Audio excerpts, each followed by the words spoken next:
The book, as I read it, advocates the violent overthrow of the American government.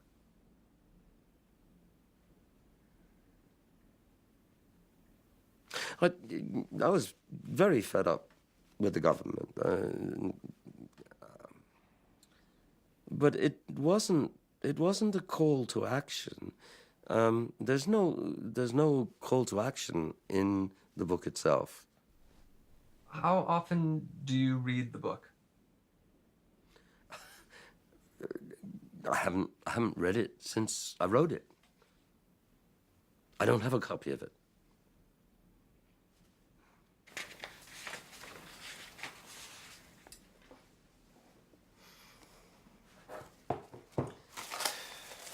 On the original, it was just the warning. Keep in mind that the topics written about here are illegal and constitute a threat. Also, more importantly, almost all the recipes are dangerous. This book is not for children or morons. It's true. It's not a book for children, and it's not a book for morons. The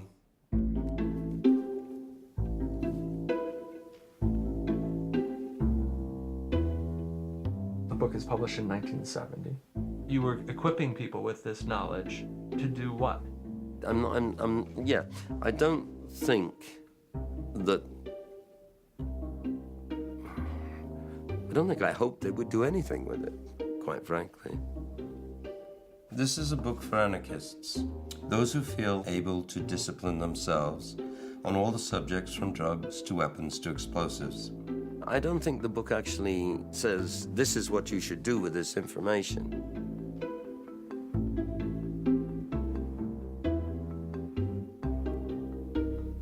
In fact, it doesn't. A freedom fighter can never surrender, for if he does, he becomes part of the problem. There is no trial in times of trouble, just torture and death. It's not, let's go and burn the government down. That's not there. The only laws an individual can truly respect and obey are those he instills in himself. And there is only one choice for a real man, and that is revolution. This country with its institutions belongs to the people who inhabit it. Whenever they shall grow weary of the existing government, they can exercise their constitutional right of amending it, or their revolutionary right to dismember or overthrow it. So what were you advocating? I think I was advocating people to think for themselves.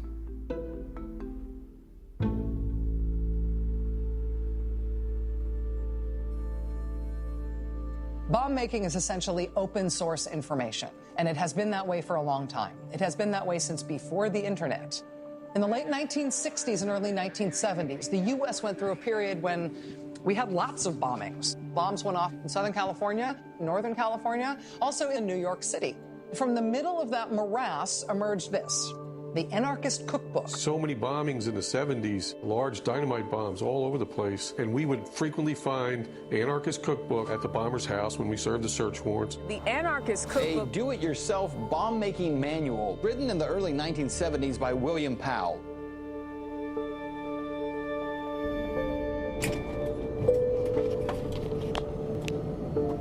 Mesdames et messieurs, veuillez s'il vous plaît conserver votre ceinture attachée jusqu'à l'extinction du signal lumineux et ne pas vous lever. Would you say you're uncomfortable identifying yourself as an American? I'm not comfortable with an identity that links me with one patriotic group. Over the years, have you been contacted by the media? Well, there was a string of invitations to interview. Requests from BBC, Newsweek, The Guardian. Charlie Rose? I didn't know who Charlie Rose was. There were several others which I turned down.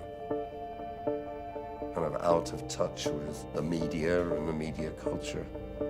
And I've been living outside the United States for the last 36 years. That's where I'm comfortable.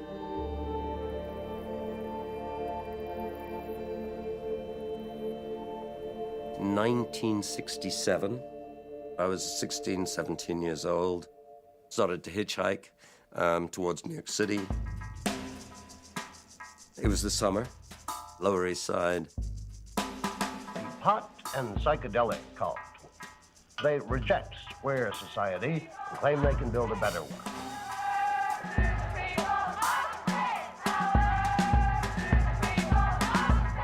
It was heady times. People were left-wing. They were certainly anti-war.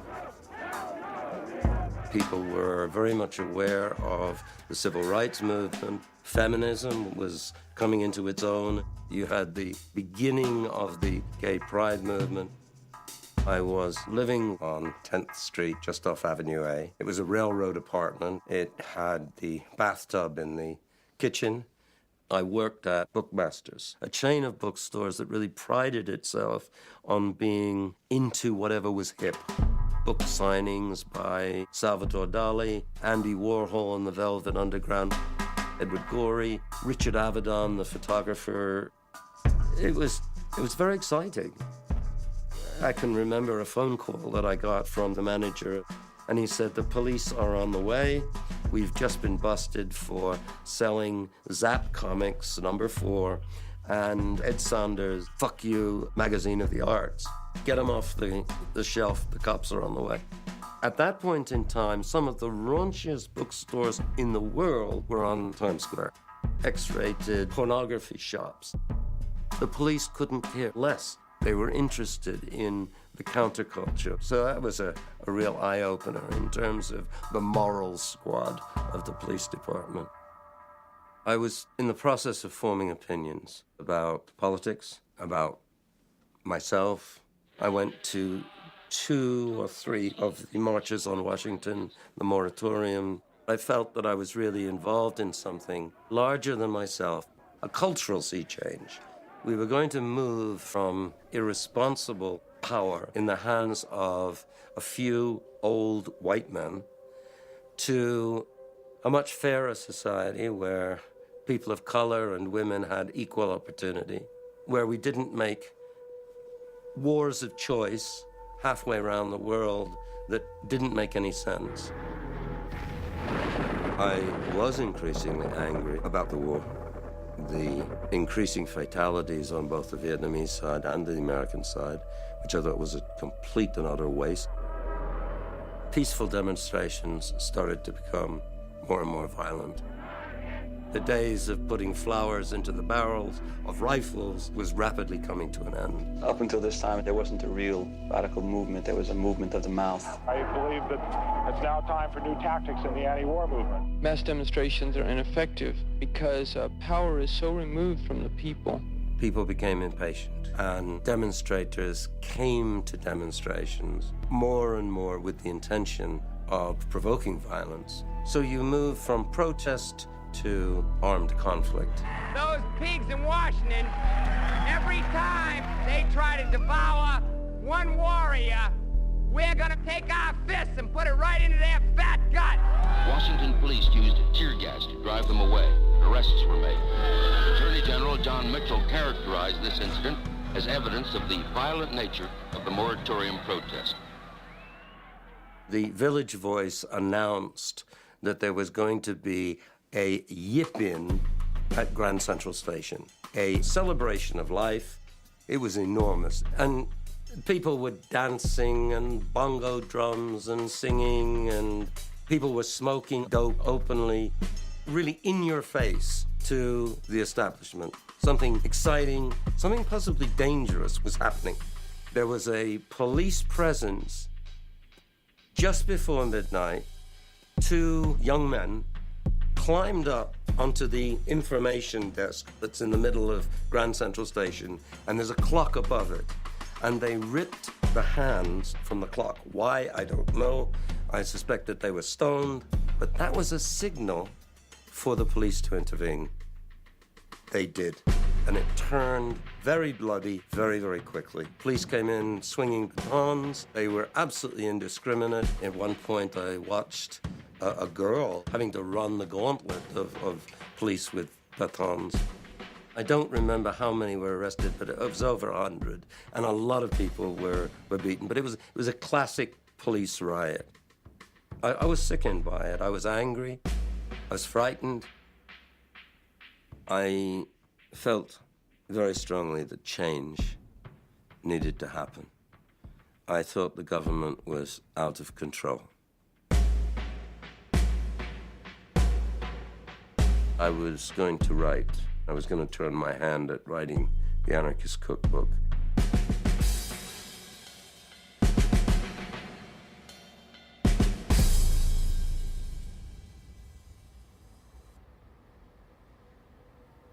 I had become very insular. It was a project that I was engaged in entirely by myself. I didn't talk about writing the book with anyone. Nobody knew. I started out by locating the section of the library that had military manuals, Army, Marine Corps, Special Forces. The shelf wasn't locked. I mean, it wasn't a rare book room where you had to get the librarian to unlock it. They were just there on the shelf, and I took them down. The information about explosives came primarily from explosives and booby traps. One was called Escape and Evasion, things on sabotage, the diagrams in the book. Some of them came from manuals. Others I drew myself. I took about 3.5, maybe 4 months to write. I wrote it in solitude. No one read the manuscript before it went to the publisher.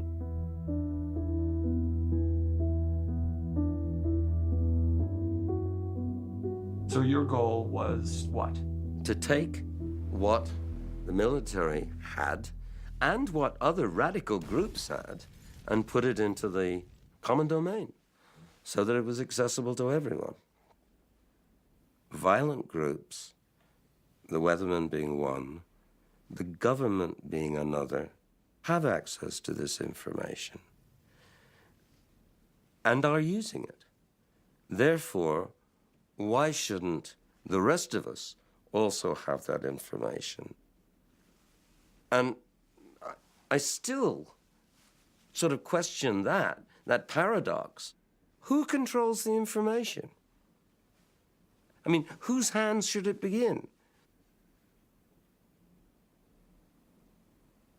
I mean, I'm told that the book has 1.5 million, 2 million copies in print.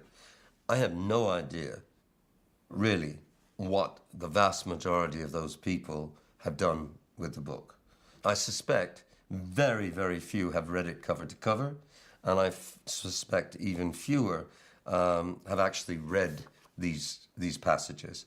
I think people are drawn to the recipes.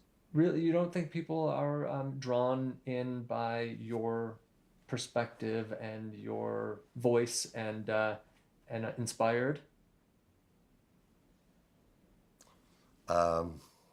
I guess other people would be better judges of that than I am. I'm not inspired by it. I feel very strongly that every person should be armed and that he or she should be prepared for the worst. There's no justice left in the system. The only real justice is that which the individual creates from themselves, and the individual is helpless without a gun. This may sound like the dogma expounded by radical right-wing groups like the Minutemen. It is. The time has passed for demonstrations and pseudo-revolutionaries and students to occupy the political scene. The time is for a mass uprising armed with single-minded, deadly intolerance. Yeah, well, it's over-the-top, exaggerated rhetoric.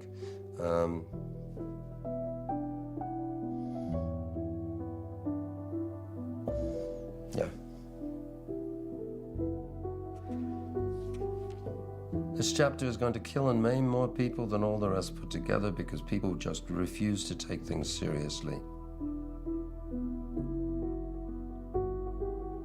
Explosives, if used with care and all the necessary precautions, are one of the greatest tools any liberation movement can have. It will confuse the enemy, cause destruction and death with power and the technology of the people.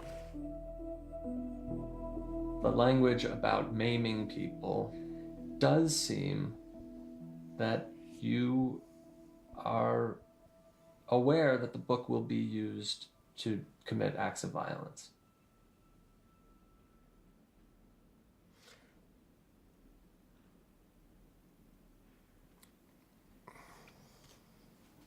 I think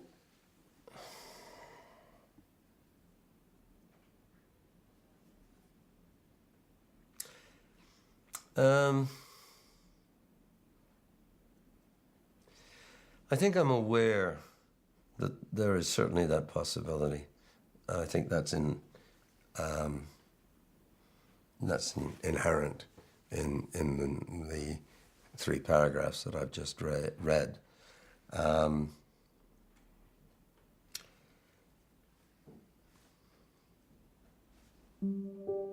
Allow the fear and the loneliness and the hatred to build up inside you. Allow your passions to fertilize the seeds of constructive revolution. Allow your love of freedom to overcome the false values placed on human life. Freedom is based on respect, and respect must be earned by the spilling of blood.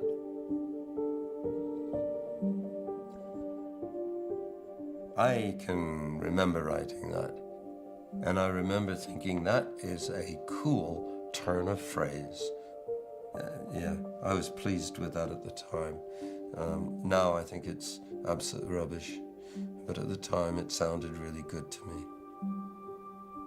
I can see that people might read portions of this book and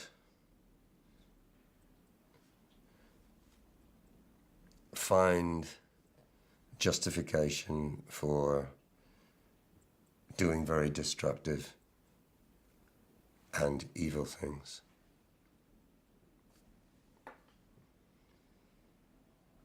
And that fills me with remorse.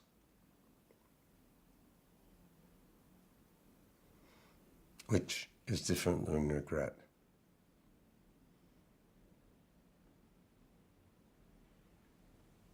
How would you explain that difference?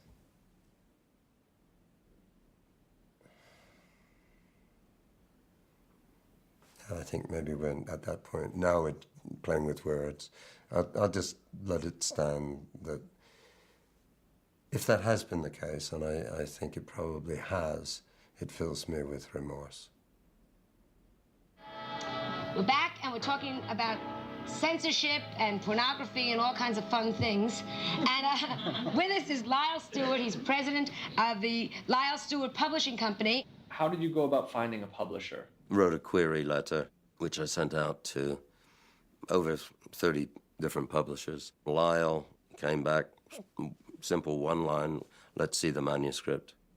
I knew Lyle Stewart's books. He had a reputation for publishing books that were kind of on the edge. I was awed by him. Here was this sort of wild man that would publish anything at all. Of course, the thing about so-called pornography and obscenity laws is that our standards are dynamic. They're always changing. The thing that would have shocked us 10 years ago, we don't even look at today. He wasn't intimidated by anybody. I'd had 30-plus rejections, and I was really quite excited that the book was going to be published. Once it was published, there was just an explosion of publicity. There was also a barrage of negative commentary. I recognized that it would create controversy. I grossly underestimated the controversy it would provoke. The gist was that it should not have been published because it was dangerous.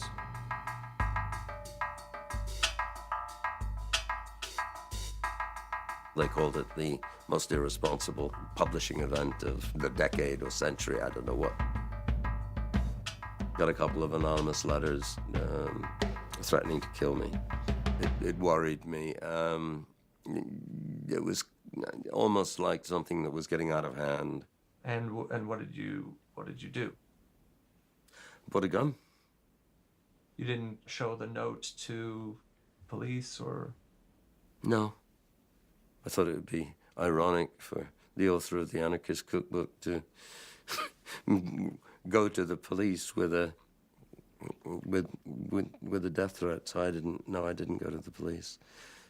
There was that sort of pseudo-celebrity period. Everybody wanted to interview me. And Lyle had organized a press conference at the Hotel Americana, invited all sorts of reporters and television stations. About midway through the press conference, someone threw a smoke bomb. It was spluttering and smoking, and everybody dived for cover, including myself. But what was interesting was that when the smoke cleared, the people that hadn't dived for cover were Lyle Stewart and his secretary. Lyle said afterwards that he thought it was a rival anarchist protesting the commercialization of the cookbook. My hunch is that it was a publicity stunt, probably designed by Lyle himself.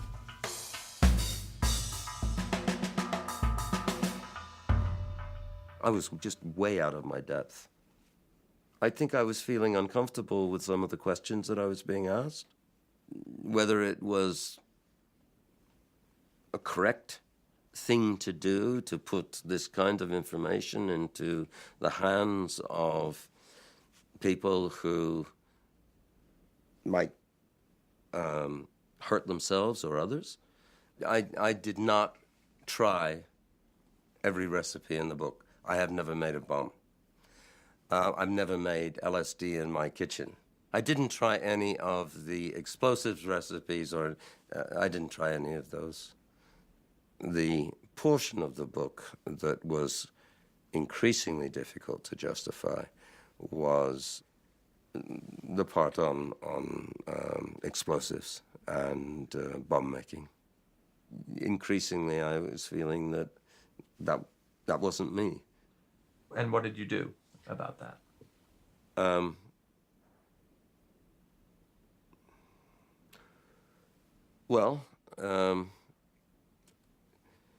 I tried to ignore the fact. I mean, basically, just put it aside. I didn't think about it.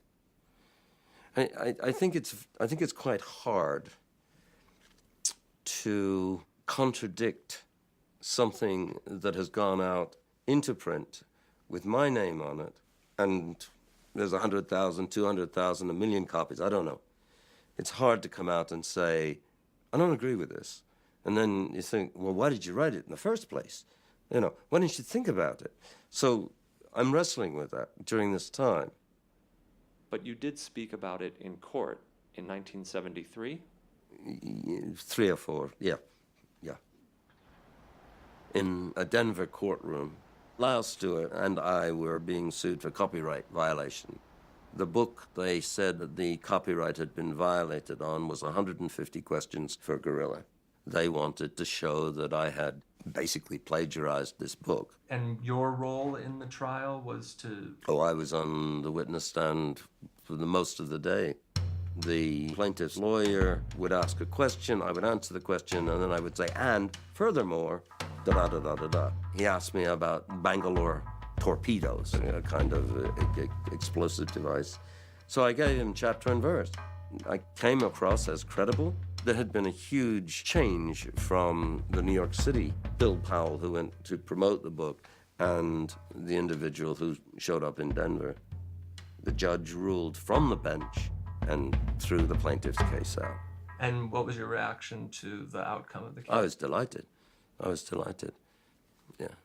So you don't recall during that period thinking, why am I defending this book that I don't even agree with? No, I wasn't defending the book or the content. The focus was on winning the case. I thought the plaintiff in this case was out to make a quick buck at my expense.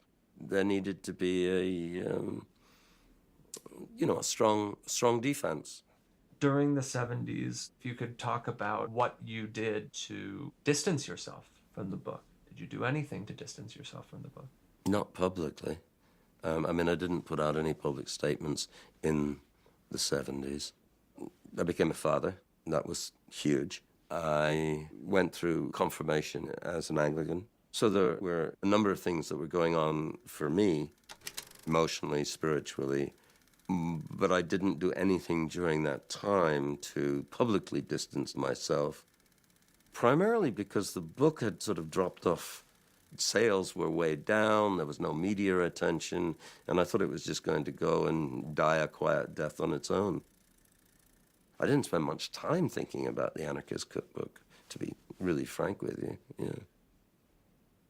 I decided that I wanted to be a teacher, and particularly I wanted to work with kids with emotional learning needs, hyperactivity, attention deficit disorder.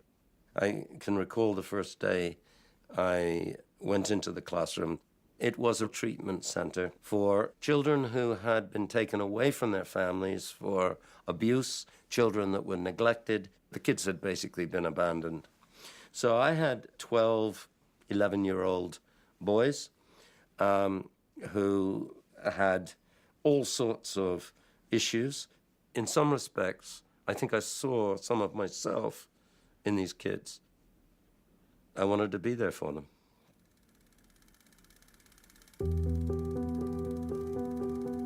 I was born in the United States. I was born on Long Island.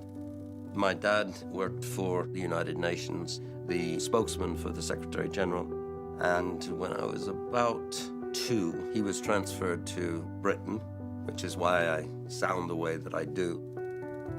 Soon after we arrived in England, my dad put my name on the waiting list for one of the leading boys' schools. And he really had a dream, I think, of me going to Cambridge. We would go to Cambridge on holidays, and he would point to King's College Chapel, and he would say, "This is where I want you to go to university." Kind of a dream for me, which, needless to say, I didn't fulfill. And then when I was about 11 or 12, my dad was transferred back to New York. It would be fair to say that I was a royal headache to my parents. I didn't see the relevance of school. I had run-ins with the law. And at that point, Mom and Dad said they were going to send me to boarding school, which was okay for the first year. Second year was difficult. I didn't make it through the year. I was expelled. Had to do with vodka and marijuana and gently pushing a teacher's car into a ravine would be an exaggeration. It was a sort of incline, and the car rolled gracefully into a tree. I decided at that point that I would make my exit towards New York City. I went to work. The impetus for writing the book was a combination of a number of different things. There was some genuine anger. I think I did want to publish. I wanted to be a writer, and I wanted to publish. I told my father after the book was published, before it came out, but after I had signed the contract. It was Easter Sunday. I went out to White Plains to have Sunday lunch. My dad and I at that point in time were sort of estranged. It was just easier when I wasn't fulfilling his aspirations to maintain a distance from him. Initially, he was quite excited by the idea that I'd published a book. I think his excitement diminished when he learned about what the content was. Having said that, he was very clear that he respected my right to express it. He just didn't have to agree with it himself.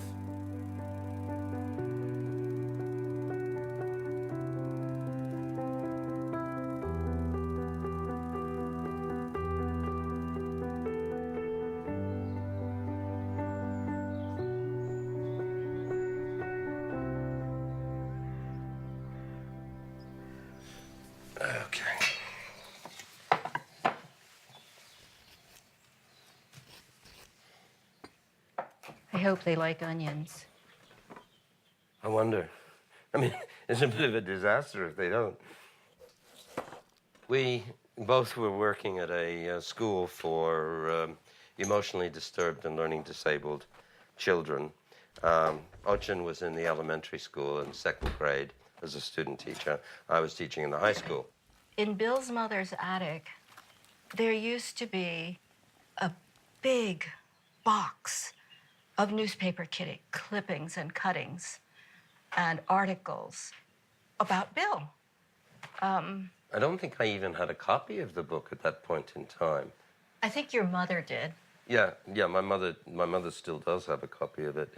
That's kind of funny. Yes, it is.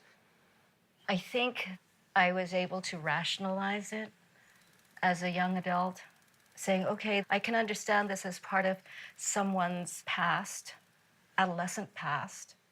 I know Bill must have been a very angry person as he was growing up, but I didn't see that anger that is so obviously a part of that book. That was never part of the Bill that I had met.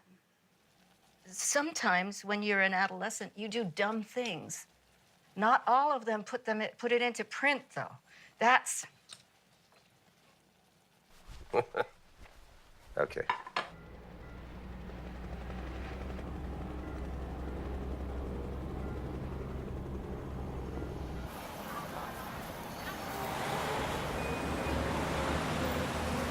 The reason that we chose to show this to you at this point in the workshop is if we're not paying attention to something, it's easy to miss it.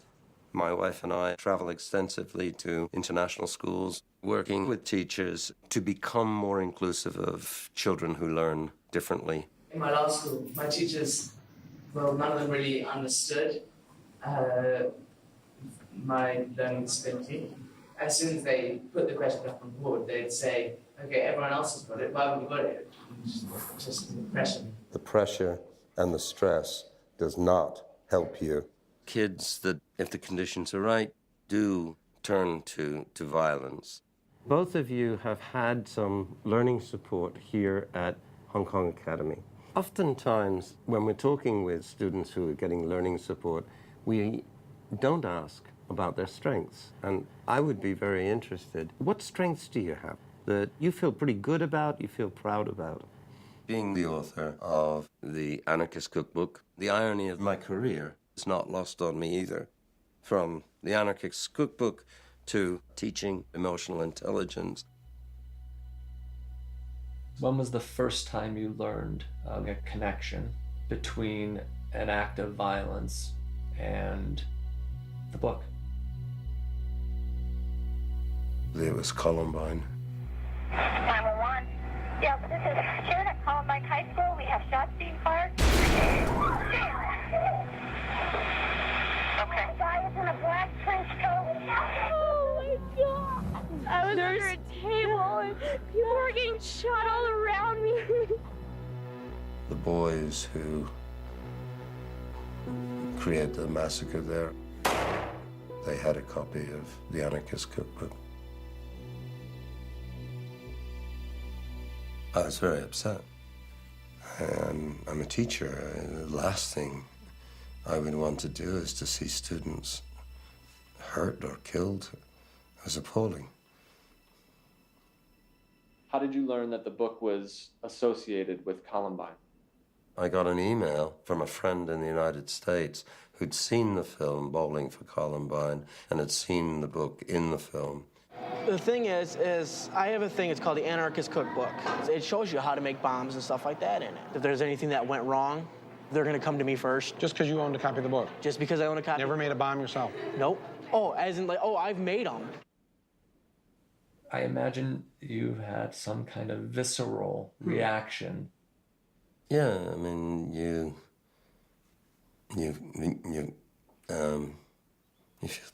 feel terrible. You feel sick to your stomach, and was your instinct to try to learn more? There was part of me that didn't want to know anything about it, and there was part of me that was torn apart about it that did want to learn more. At this point, we're in the internet age. You know, everyone Googles themselves, and you have a book that you can search. At any point, did you start to look at whether the book was connected to any other events? I did do a Google search of the Anarchist Cookbook, and there was hundreds and hundreds of entries. But I didn't spend a whole lot of time going through them.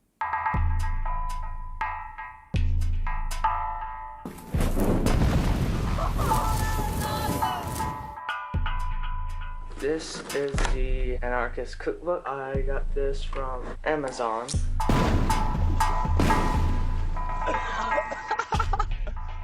As you can see before you, the Anarchist Cookbook. The information in the book is really good information. It's usable. It's practical. They show you how to do the shit. Somewhere along the line, they appropriated William Powell's original title. You can find things online that call themselves some version of the Anarchist Cookbook.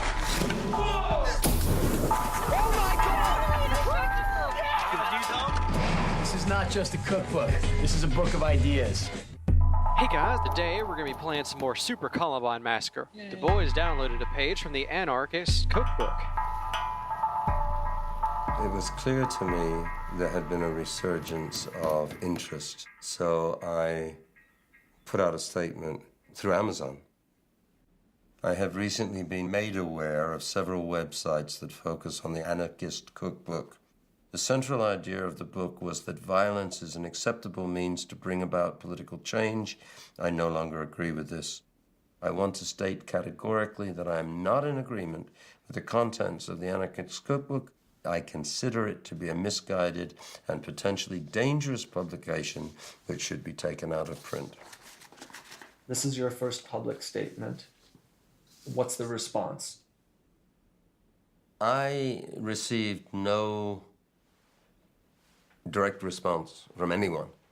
I did note that some publications, The Guardian, for example, picked it up, and they ran a very short piece. Author wants his book taken out of print. I don't know whether it was picked up elsewhere or not. But there was no direct response to me from anyone. Have you tried to stop publication of the book? When the book came out, it was very, very clearly copyright in Lyle Stewart's name, Lyle Stewart Incorporated.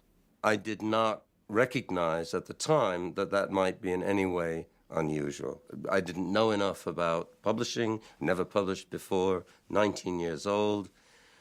And Lyle let me know that the decision to continue publishing was his. That was not my decision.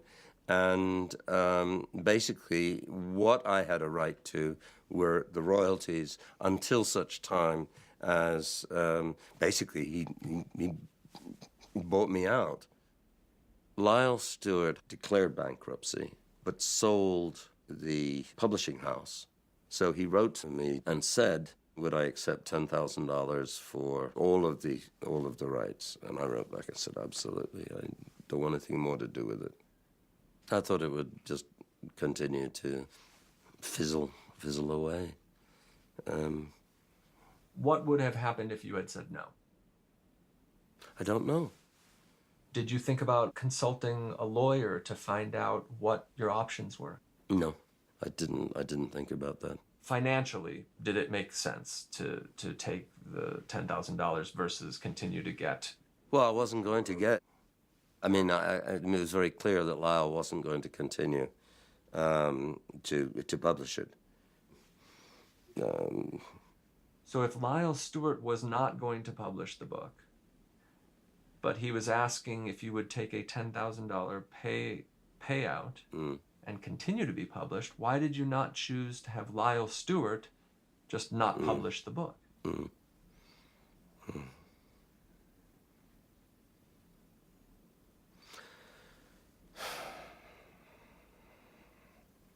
It's a hard question.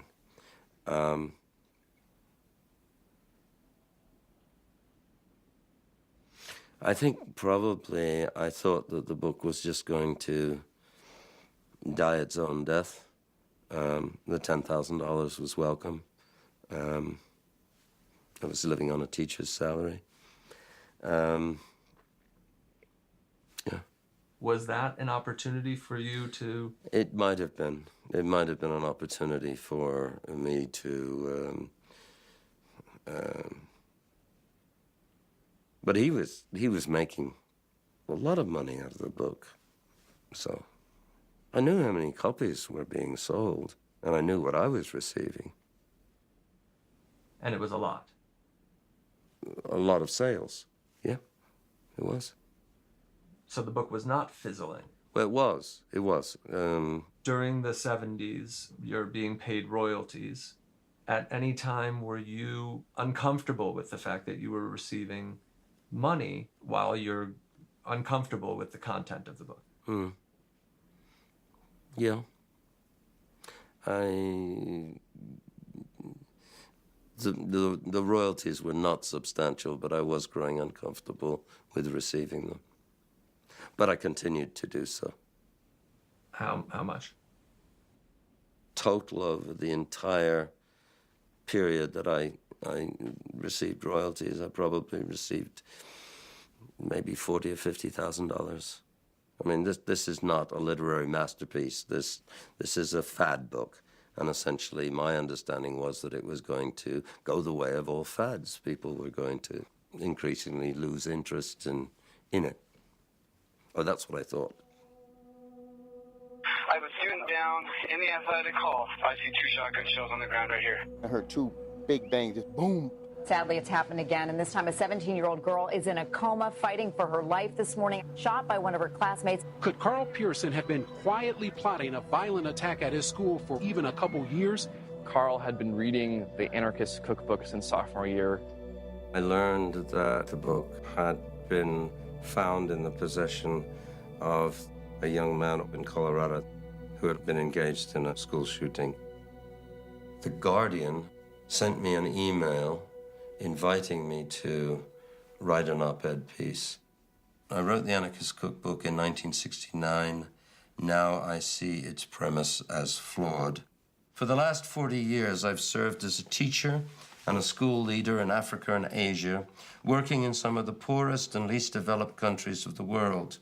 Together with my wife, I have been involved in supporting schools around the world in becoming more inclusive of children with learning challenges. So, what is the connection between the needs of these children with learning disabilities and my wish to see the cookbook go out of print? The cookbook has been found in the possession of alienated and disturbed young people who have launched attacks against classmates and teachers. I suspect that the perpetrators of these attacks did not feel much of a sense of belonging, and the cookbook may have added to their sense of isolation. It should go quickly and quietly out of print. To be clear, you did not approach The Guardian to write? No, they approached me. Did you think about speaking out more publicly? No.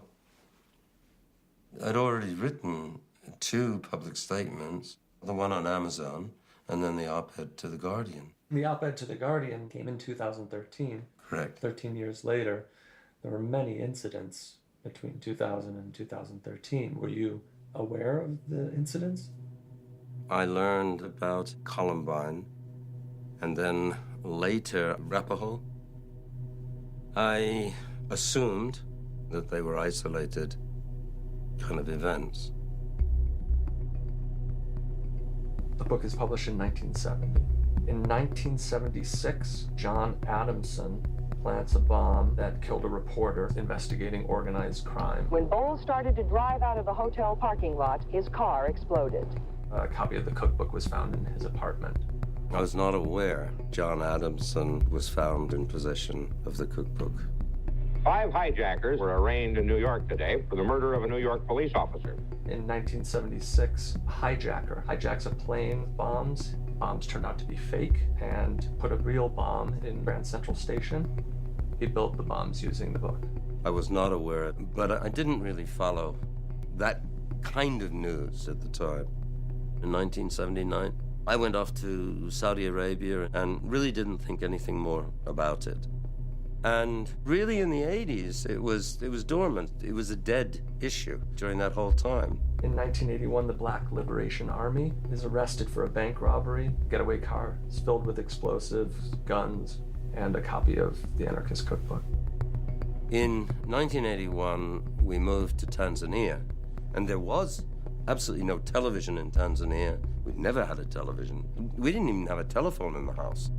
8 bombings in the past year in Washington, D.C., Maryland, and Virginia. In the mid-'80s, Thomas Spinks bombed 10 abortion clinics. He had a copy of the Anarchist Cookbook. A wave of parcel bombs that spread terror. 1989, Walter Leroy Moody bombed and killed a federal judge, was in possession of the book. I didn't know about them. But would you say that you were interested in finding out more about these incidents? If I didn't know about it, and I didn't, it's not a question of being interested or not being interested, it's a question of being ignorant. The death toll is clearly increasing as the hours go by. The Oklahoma City bombing, did you ever learn that there was any connection? Was there? I had no idea that the cookbook had been connected. This is Thurston High School. We have a gun on campus that someone's shooting. The suspect may be a Tinkle. He gets off 51 shots. Even brought a copy of the Anarchist Cookbook to school. Back at his Springfield area home, Kinkle shoots both his parents. There was a terrible rash of attacks on kids in schools, but I hadn't associated those with the cookbook. Multiple bomb sites, 3 trains and a bus. The death toll rose from 37 to 50. London public transit bombings. I was obviously aware of the transit bombings. Soon it becomes clear that a congresswoman has been shot. I was very much aware of Gabby Giffords. In neither case was I reading anything about the Anarchist Cookbook or hearing it. There were articles about all of these stories. Again, I wasn't in the United States and I didn't have access to American media. The internet, making everything accessible. I wasn't trolling the internet daily or even weekly, looking for connections. Fair enough. When you would learn about another incident, did you think, God, I hope the book is not connected? No, I wasn't. No, I got 7 down in the feeder knife. 7 down. We've got rifles, gas masks, and an open door going into the theater. In 2012, James Holmes shoots several people in an Aurora, Colorado movie theater. Was that the incident of the Batman film? Yes, I had heard about it or read about it in the paper. It has been suggested that the Anarchist Cookbook was used to set booby traps for the police in his apartment. Homemade bombs and armed explosives, large glass jars with homemade napalm filled with .40 caliber bullets. Around them are 11 green plastic bottles with gasoline, a morass of tripwires, a deadly jigsaw puzzle that had to be disarmed. When you heard of that story, did it occur to you that the book might have been used? No. It didn't occur to me. I didn't associate it with any of those. Why would I make the connection? You had written a book about it, an instructional book. You may think that that's a very strange thing not to make, but it just didn't happen. I mean, this is the first time that I'm becoming aware of the laundry list of associations that the book has had.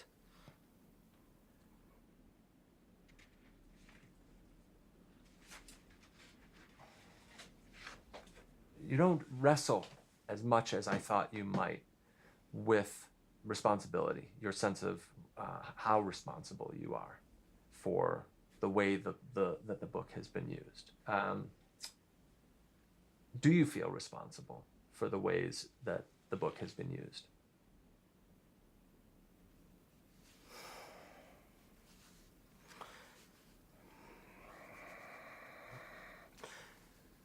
Yes,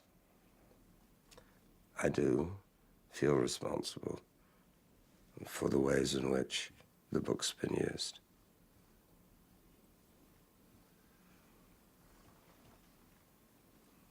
Have you always felt that way? When the cookbook has been associated with Columbine and the later Carl Pearson killing, I did feel responsible. but I didn't do it. And I wonder what sense of responsibility the factory worker has who makes the Smith & Wesson or the Colt. I mean, what responsibility do they have when the weapon is misused? Now, I'm not comfortable with that analogy, so let's not pick it apart. But I think there is a sense of, while I do feel responsible, I didn't do it. Somebody else with a perverted, distorted sense of reality did something awful. I didn't. Why isn't that your answer to all of these questions? Why do you feel any responsibility at all? Why isn't the answer simply, I wrote a book, I didn't harm anyone? Mm-hmm. Even though there is a distance, I'm not responsible for the murder of children in Columbine. I'm appalled that in any way my work, my book, was influential or was associated with it. And I do feel responsibility there.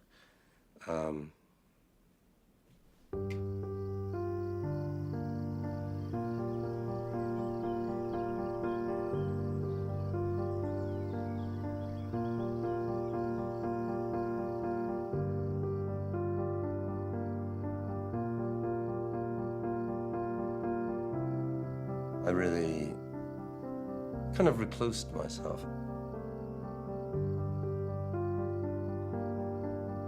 I mean, to be really frank with you, part of the fact that I don't know is that I didn't want to know. The last thing I wanted to know was that it had been used in some sort of escapade that had ended up hurting people. So I think there was probably some avoidance on my part as well. Has it been difficult for you, the role that the book has played? There have been times where it's made life quite difficult, and so perhaps, and it was always people from outside who wanted to, get at Bill. 1991, I was appointed the CEO of the school in Dar es Salaam. I went away for a conference. While I was away, there was delivered to my secretary a pile of envelopes, and in it is an anonymous letter and a photocopy of the Anarchist Cookbook. So it's an anonymous group of teachers, and they're saying to the board, if you don't terminate Bill Powell's employment, we will send copies of the Anarchist Cookbook to the Ministry of Education, the Prime Minister. So it's a blackmail attempt. That was a terrible, very painful experience. It was particularly difficult for me. I remember one time when Bill came home and it was really late at night. And our son Colin was at the door and he was waiting and he said, Dad, do we still have a job? And it was heartbreaking to see that.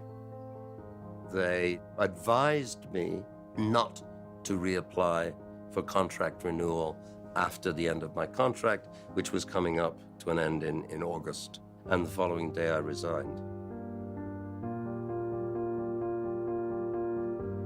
The parents launched a petition to throw the board out. They got over 400 signatures, and I stayed another 5.5 years. I left International School of Tanganyika of my own volition in '99. I did not put the Anarchist Cookbook on my CV. You know, you don't put things that you did when you were 19 that you no longer agree with on your resume. I applied for half a dozen or so jobs in international schools, and I wasn't shortlisted by any of them. Anonymous emails were going to those schools that included information about the Anarchist Cookbook. I was shortlisted for the Lincoln School in Accra, Ghana. The interview went extremely well, and the chairman of the board all but offered the position. She comes to the hotel and she says, "We've just learned that you're the author of the Anarchist Cookbook." And I said, that's correct. She said, "Well, you're not a viable candidate." It was school after school after school. The American School of Paris, Turkey, came up with Accra. I thought it was going to bring my career to an end. Every time there was a viable position open, somebody was communicating with those schools saying, if Bill Powell is a candidate, you need to know. It came up during the interview in Kuala Lumpur. I said to them, if you offer me the job, I'm going to write an email to every parent in the school and tell them about it. And that's exactly what I did. And I got absolutely no response from the parent community. There was nobody who was outraged. We just thought it was a non-issue. There's a transparency there. It was successfully out of the picture. And the hope was that it would just go away. Yeah. To be frank, you know, the Anarchist Cookbook rears its head every so often, but it's not a constant or continuous issue. And I think, to be frank, also, it has been a source of pain. So perhaps to protect my family, it's maybe not something that I wanted to bring up, because I did feel that we were under attack. We have been under attack. 2 New York City women accused of plotting a terrorist attack. Court documents say they were influenced by ISIS. Those women had been researching how to make bombs. Both women had copies of the Anarchist Cookbook. Anarchist cookbooks or mayhem manuals. They became the precursors to Al-Qaeda's online magazine, Inspire. And one of the articles in Inspire is called How to Make a Bomb in the Kitchen of Your Mom. So you can hear this incarnation of the 70s and 80s manuals. The Anarchist Cookbook. Senator Dianne Feinstein says she wants that book removed from the internet, saying, quote, "These documents are not, in my view, protected by the First Amendment." Would you say hoping it would go away didn't work? More than that. I think it was naive. You know, we say to kids to be really careful about what they put on Facebook or any other social media, because those footprints last forever. This has done exactly that same thing. It's not easily controlled.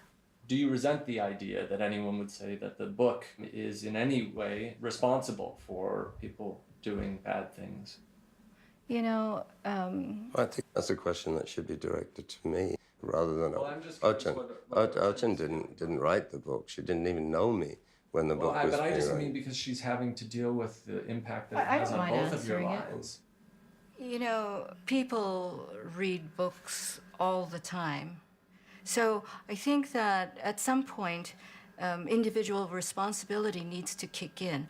And I think that your visit here has kicked in individual responsibility on our part. But I think that other people also must take responsibility for their actions. Do you feel that Bill has been unfairly treated? Well, I think that some of your questions have been leading in a way that has perhaps made me uncomfortable. I didn't mean by me. Oh, okay. But I apologize for that. No, it's quite all right. This is No, I mean, do you feel that Bill has been unfairly treated by others, that he's been given more blame than he deserves? You know, every human being is a complex individual, and Bill is a very complex person. And I think that the people who know Bill would see past the 19-year-old into the person who he is today. I would hope that people would see that. In retrospect, do you wish that you had done more to deal with and confront the book? Charlie, I'm getting the impression that you want me to say something I'm not saying. I did what I thought was appropriate. I did not contact a lawyer. I did not go to family, friends, and say, do you have any advice for me? I did what I did, and I didn't do what I didn't do. I mean, if you're asking, do I wish I had done more? Yes, absolutely. What would you like me to say? Because I really think you're being deliberately provocative and you want me to say something that I'm not saying. I was thinking about something else, too. You might have limited influence with the publisher. That may be limited there, but I think that once we start thinking about this and thinking it through, there may be other avenues that will open up for us. I think what you're suggesting is that there are times and places that it's worthy to fight for a lost cause. Well, there are times and places where it's worthy to fight, yeah. Your voice could also appeal to adolescents. I mean, there might be other ways to get the message across, is what I was thinking. Maybe, yeah.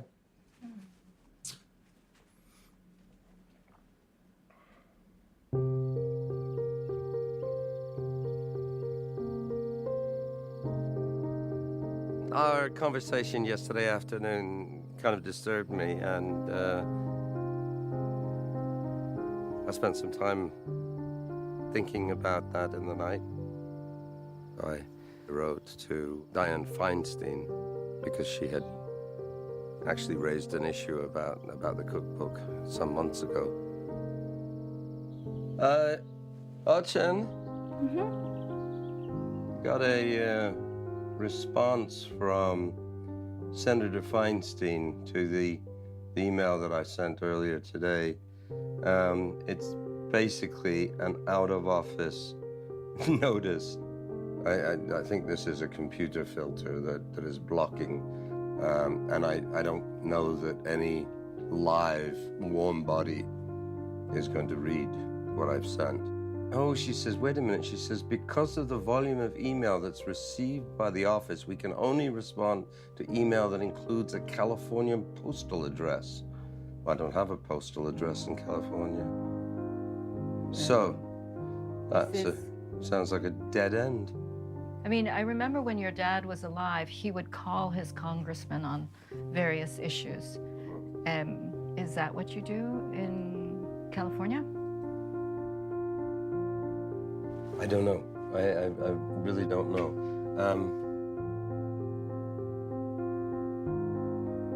What time would we have to call her? I mean, if you want to follow this. Do you want to find her phone number, and at 6:30 we can call her? I can do that, yeah.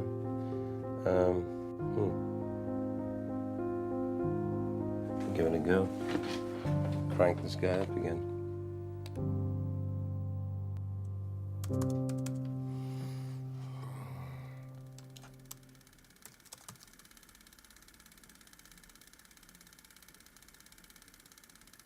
What is the earliest memory you have of school?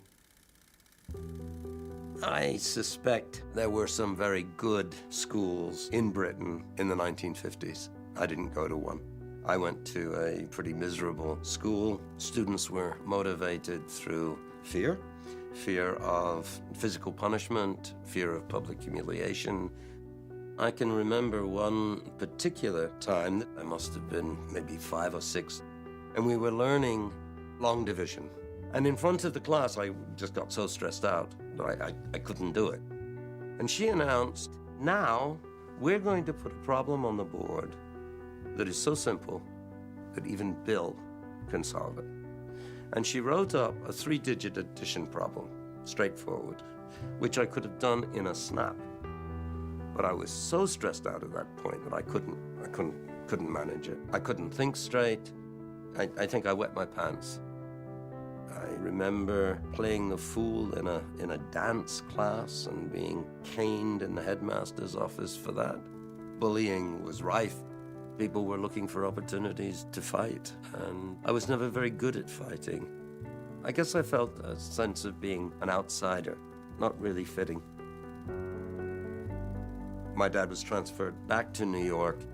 I came into a culture that I was completely unfamiliar with. Content in school that I knew nothing about. People were talking about Paul Bunyan. I'd never heard of Paul Bunyan. The sports were different. I didn't know who Mickey Mantle was. I had a broad, upper-crust British accent people found very amusing. My 5th grade teacher used to mimic me in the classroom.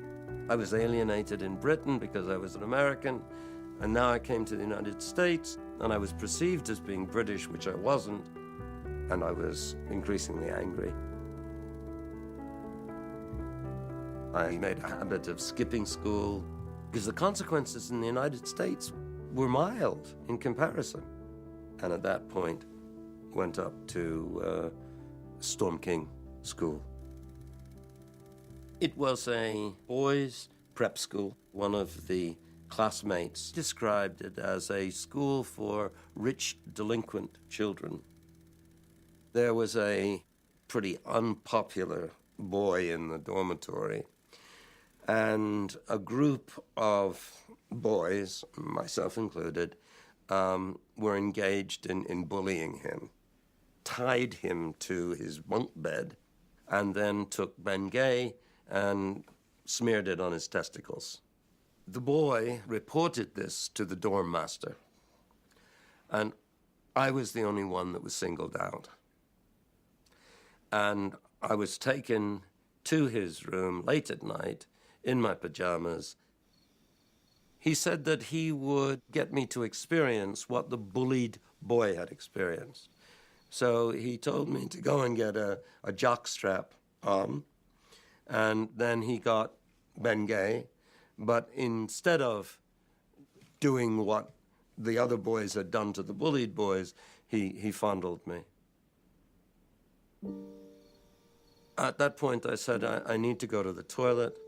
I went to the toilet, got my pajamas back on, and left. I didn't make it through the year. I was expelled.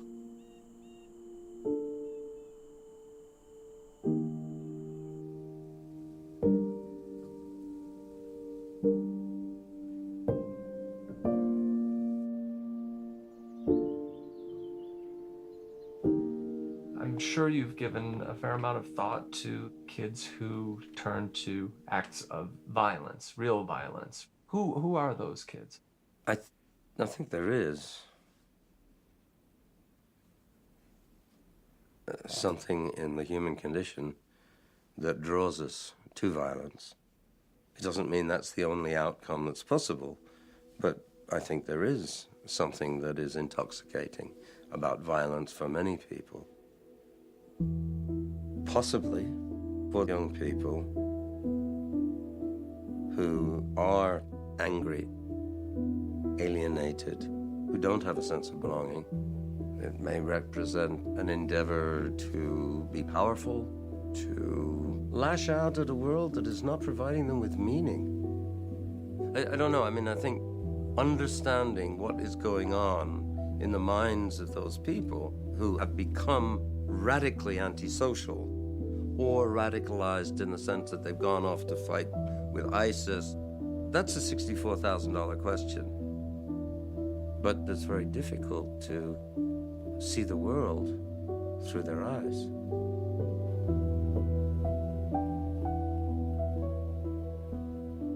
I think the author of the book, myself at 19, thought that we were living in an apocalypse. The very late 60s, the assassinations that were taking place, the tone of the book has that sense to it. You read the part of the problem, you're part of the solution. It's a very simplistic vision of the world. Weak or strong? Strong. Forcefully argued or lacking confidence? The book is supremely self-confident, to the point of being ludicrously self-confident. It's forcefully presented. There's very little qualification, if any at all. Were you confident?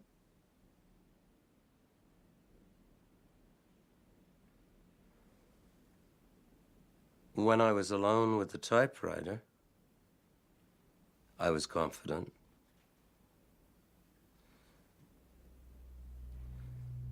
No, I don't think I was confident. There's a kind of intoxication that you come to when you're writing, and you're writing more and more forcefully. The world is becoming simpler and simpler. You're reaching what strikes you as powerful conclusions, and they go to your head. And you come to believe what you're writing, and there is a sort of almost a snowball effect.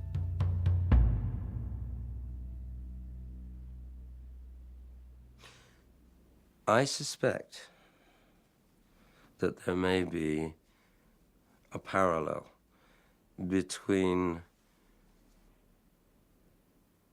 the young people who hurt and kill their classmates. There may be a parallel between the process of that kind of radicalization, that kind of distorted perception, and the kind of process that I went through when writing the book. And that may be a useful parallel in terms of learning what might lead people to cruel or lethal acts. Was it realistic for me at the time of writing the book to think that it wouldn't be used? There's two answers to that. One answer comes from a 65-year-old and says, no, that's not reasonable. The other answer comes from a 19-year-old who hadn't thought about it. You refer to the book as your constant companion. What do you mean by that? It's part of my history. It's part of me. I have to recognize that it does exist, and it can't be just dismissed. Like, I can't sort of say, sorry, I did that when I was 19, but that's in the past. So it is with me. I had half of my childhood in Britain, half of my childhood in the United States, and now I feel equally uncomfortable in both countries.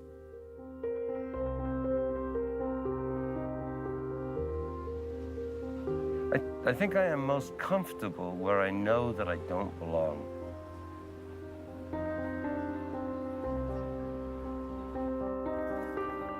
I stick out like a sore thumb. And it's okay for me to be the outsider looking in. We first came to this whole part of France in the summer of '92. Mossad has a very, very interesting history. It kind of always been a village at the end of the road. People were perceived as outsiders. It's just so out of the way, it's really remote. After '68 and the failed revolution in Paris, many of the would-be revolutionaries came to this area. So it's a kind of an interesting blend of kind of aging hippies and Massatois peasants.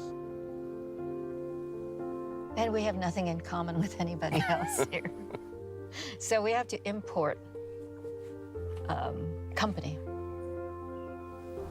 Does the privacy appeal to you? Sure. I think it appeals to Bill more than it appeals to me. I think Ochin is far more social than I am. But I have your company. Well, I like yours. It's an odd place, but I also find it a very welcoming place. I wouldn't mind living in the United States.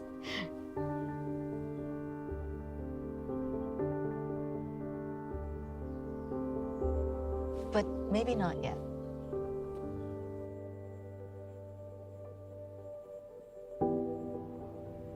What is that like to know that something that you have put out into the world, you could be reading about it tomorrow, you could be reading about it a year from now? You know, we talk about the cliche of the skeleton in the closet. Well, my skeleton's not in the closet. My skeleton is in print. There's 2 million copies or whatever there. It has been influential in terrible massacres and murders and killings. And I live with that.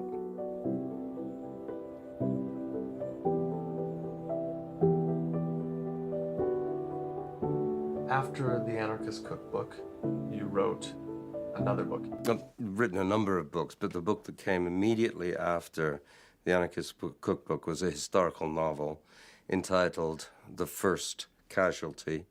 It was the story of the assassination of Archduke Franz Ferdinand in 1914. It was the spark that caused the First World War, and it's told from the point of view of the assassin, Gavrilo Princip. What fascinated you about him? He was a true believer.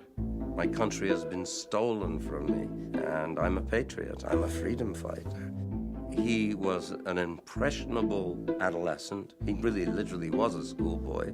He crafted an identity for himself and then acted on that identity. He had the courage of his convictions, as misguided as those may be, and by accident suddenly sets the world on fire. It's almost like that butterfly effect. Tiny event here, huge consequences somewhere else. That story fascinated me. And none of the description that you just offered you think applies to you?